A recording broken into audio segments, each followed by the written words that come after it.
ये तो तमाम अख्तियार जो होता है वो सियासी क़यादत के पास और सियासी पार्टियों के पास होता है।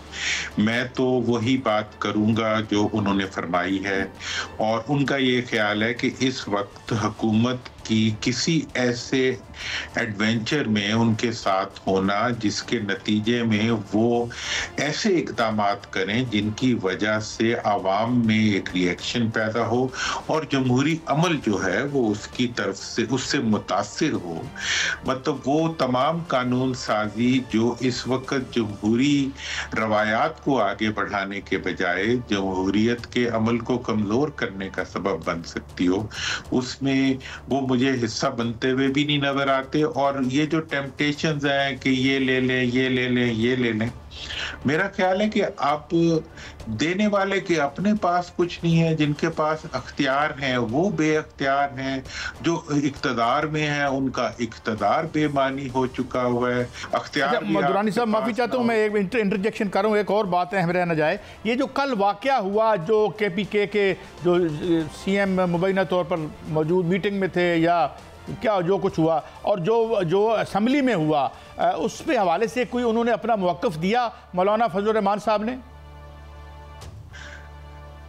इस इशू पे हमारी असल में हमारी जो सारी बात थी वो इसी तरफ रही, लेकिन ये जो तमाम इश्यूज इस वक्त असेंबली में हुए और उसके बाद के हुए, उस पे तो डेफिनेटली मतलब कोई भी सियासी फर्द जब बैठेगा तो इस पे रिग्रेट ही करेगा ना, कि मतलब ये है कि आप असेंबली के अंदर पुलिस को घुसा दें, आप असेंबली के अंदर, मतलब ये है कि जमहूरियत, पार्लियामेंट का तकद्दुस, हर चीज को उठा के फेंक दें।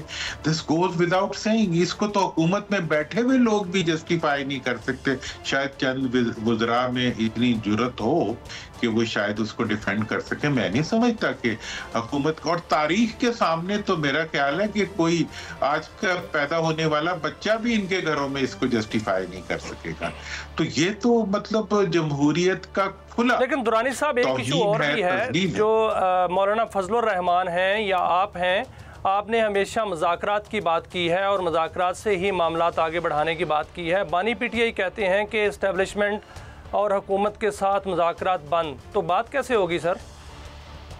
देखिए, मेरा तो इसके बारे में जनाब हमेशा से एक ही मौक़िफ़ रहा है कि मुज़ाकरात जब तक कोई जेल में बंद हो तो उसके मुज़ाकरात बंद ही होते हैं।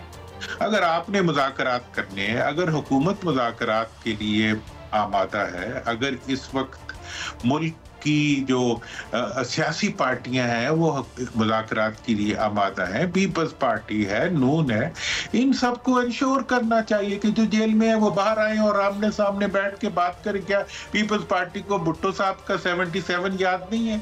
क्या PMLN वालों को कोई तारीख याद नहीं है? उन्हें नहीं पता कि जब मुज़ाकरात करने होते हैं तो उसके लिए आमने सामने बैठना पड़ता है और दूसरे पीछे हट के आगे बढ़ा जाता है। ये तो अब मतलब अगर थाने के जरिए मुज़ाकरात करने चाहती है तो वो तो थाने में हो सकते हैं। जेल के अंदर अगर मुज़ाकरात करने हैं तो फिर तो इसी किस्म के मुज़ाकरात होंगे जिस किस्म के वहां से जवाब आता है। और जेल के अंदर बैठी हुई दी हुई स्टेटमेंट जो होती है वो क़यादत की स्टेटमेंट तो होती है, लेकिन वो स्टेटमेंट उस वक्त एक स्टेटमेंट और एक वर्जन और एक डिसीजन बन जाती है जब क़यादत सामने आके बैठती है। अब मुझे ये बताएं कि 9 सितंबर के जो मुजरिम है या मुल्जिम है उनको आप कब सजा देंगे? क्या असेंबली के अंदर घुसना 9 मई से छोटा वाकया है? क्या असेंबली की मतलब 9 सितंबर के मुजरिम कौन है? वो तो पुलिस ने उनको गिरफ्तार किया है। मैं जनाब पुलिस को अख्तियार किसने दिया कि वो पार्लियामेंट में दाखिल हो? मैं बाहर से पकड़ने वालों की बात नहीं कर रहा। पार्लियामेंट के अंदर दाखिल होने का अख्तियार पुलिस के पास नहीं है, इसीलिए तो असेंबली के अंदर बात हो रही है। स्पीकर असेंबली भी यही कह रहे हैं, ऑपोजिशन लीडर भी यही कह रहे हैं, हुक्मरान लीडर भी यही कह रहे हैं कि ये गलत हुआ। आप क्या उसको सही कहना चाह रहे हैं? नहीं, अभी तक उन्होंने तो यही किया है कि जो सार्जेंट एट आर्म्स है, नहीं मैं सही नहीं कहना चाह रहा सर, लेकिन मुजरिम कौन है?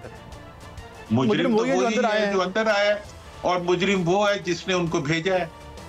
दोनों मुजरिम है, किसने भेजा है और वो क्यों अंदर आए हैं, कौन अंदर आए हैं, उनके चेहरों से निकाब छीनना उनके चेहरों से नकाब उतारना मेरी और आपकी जिम्मेदारी तो नहीं होगी, वो तो हुकूमत की जिम्मेदारी होगी। अच्छा, मगर एक बात बताएं दुरानी साहब, वैसे तो गलत हुआ, कुछ जो तकरीरें भी गलत हुई, उसके बाद हमने देखा KPK असम्बली में जो हुआ वो हमने देखा, यानी वो मज़ीद जो है बजाय कुछ चीज़ प्रीएम्प्ट होने की और आगे बढ़ गई।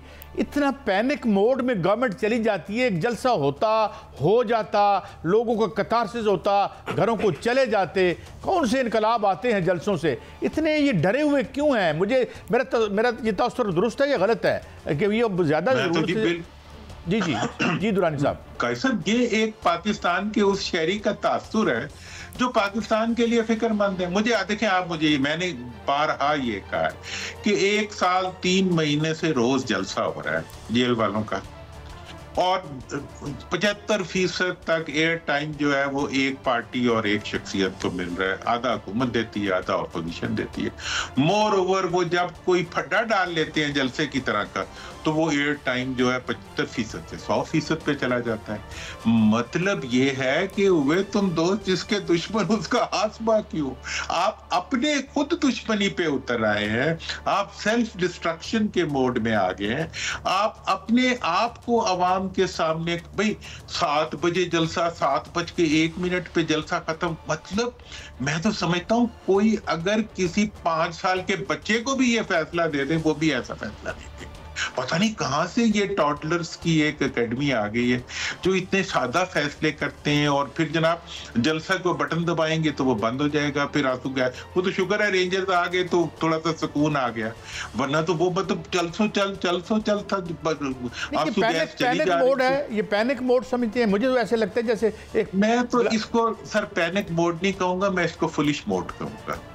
मतलब ये टोटली जो है इट्स एन इम्बेसील, मतलब नासमझी से भी आगे बढ़ा हुआ वो हमाकत का एक इक़दाम है। पता नहीं क्यों किया जा रहा है। मेरा मुल्क है, हमारी अपनी पुलिस है, हमारे अपने इदारे हैं, हमारा मुल्क सफर कर रहा है, पूरी दुनिया हमें ये कह रही है यार हमारा आइन बना पड़ा है, जैसा कैसा भी है, बहुत सी कमजोरी होगी, आओ आइन के मुताबिक चलते हैं। अभी आप असेंबली में बैठे हुए हैं, पीछे हटें, उन्हें बुलाएं, ऑपोजिशन से डायलॉग करें। एक जानिब कल सर स्पीकर कौमी असम्बली कहते हैं कि जो गिरफ्तार किए गए मेंबरान हैं उनको रिहा किया जाए, सिर्फ गौहर अली खान साहब के अलावा किसी को रिहा पुलिस ने नहीं किया।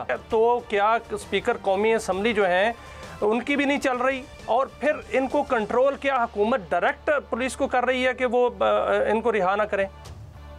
देखें सब, मेरा तो बड़ी क्लियर सी बात है कि इस सारी चीज का कंट्रोल जो है वो इस वक्त हुकूमत के अपने हाथ में है। आईनी तौर पे, कानूनी तौर पे वो खुद लेके इसको चल रही है, और हुकूमत जो है उनके वज़रा की बातें जो हैं वो इस चीज को मजीद रीइंफोर्स कर देती हैं। स्पोक्स पर्सन होता है, इंफॉर्मेशन मिनिस्टर हमारे भाई हैं, उनकी पुलिस के डायरेक्ट बॉस तो वज़ीर दाखिला है, वो भी तो उन्हीं की वजारत, वो तो उनके वजीर है ना, मतलब प्राइम मिनिस्टर के अंडर है, प्राइम मिनिस्टर के तहत है। और वो मतलब, और इवन अगर वो क्रिकेट बोर्ड में भी हो तब भी वो प्राइम मिनिस्टर के अंडर है।